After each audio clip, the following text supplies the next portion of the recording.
Order! Order! You are an incorrigible delinquent at times. Behave yourself, man!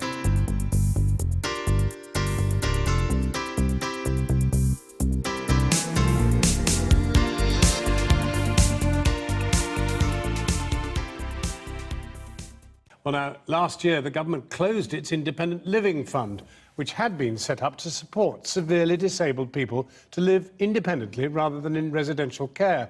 Responsibility and money was transferred to local authorities in England, and this programme has now discovered that 80% have cut the funding for disabled people. Our social affairs editor, Jackie Long, has this exclusive report. The fight to live independently is not one Dawn Cowley can win on her own. She needs help with every aspect of her daily routine. Support partly paid for years by the Independent Living Fund. That fund has now been transferred to local councils, and Dawn's wants to cut her round-the-clock care package to around 35 hours a week, a move she's fighting. She says after paying for all the essential care she needs, she'll only be able to afford help to go out a few hours a week. I'll be housebound, I'll be a prisoner. It's not just about being clean and sitting in front of a TV all day. People need to have a life. People need to be able to go out and do things. I'm still a relatively young woman. Why should I just have to be happy with just going out for 6 hours a week? What about the argument that they need to make cuts? They simply can't afford to do what you would like them to do. Well, the fact is that, okay, that's not really my problem. My condition is the same as it was 25 years ago. The ILAF money is still within the council. The fact that the government didn't say it had to be ring-fenced doesn't necessarily mean that the council can't see upon themselves that they should ring-fence it. I think they just want to use the money for all sorts of other things. We sent freedom of information requests to all 150 local authorities in England with responsibility for social care. Around 90% responded. 67% have not ring-fenced the money, while more than 3/4 have cut the care packages of former Independent Living Fund users. And it all depends now on where you live. In Kirklees, for example, no one had a cut.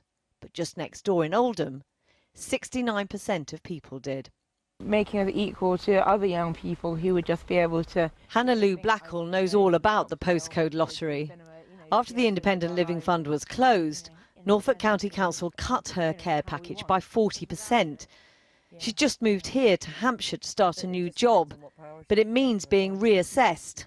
If she loses any more, working may just prove too difficult. If I don't have 24-hour care support, then I can't work, you know, and then I'm not paying tax. You get getting sort of mixed messages all the time, you know, we want you to work, we want you to contribute to society, but actually we might not be able to fund your care, you know, it's sort of... And how important is it to be able to do what you think everybody else does? People are, oh, well, why do you work? Why do you put yourself through, you know, having to get everything in place to be able to work? But actually it's being, you know, it's giving me something that isn't defined by my disability. Good boy. Off you go that way. Good boy. For people like Hannah Lou, not being defined or confined by their disability was the whole point of the Independent Living Fund. The Department for Work and Pensions told us today, we've given the entire £180 million English ILF budget to local authorities, and it's for them to decide how to administer this funding, as they know best how to support disabled people in their area. There were a string of protests by disabled people about the transfer of the fund into local authority hands. Councils insist they are protecting the most vulnerable, but say government cuts mean they've got to do more for less, a situation unlikely to improve soon.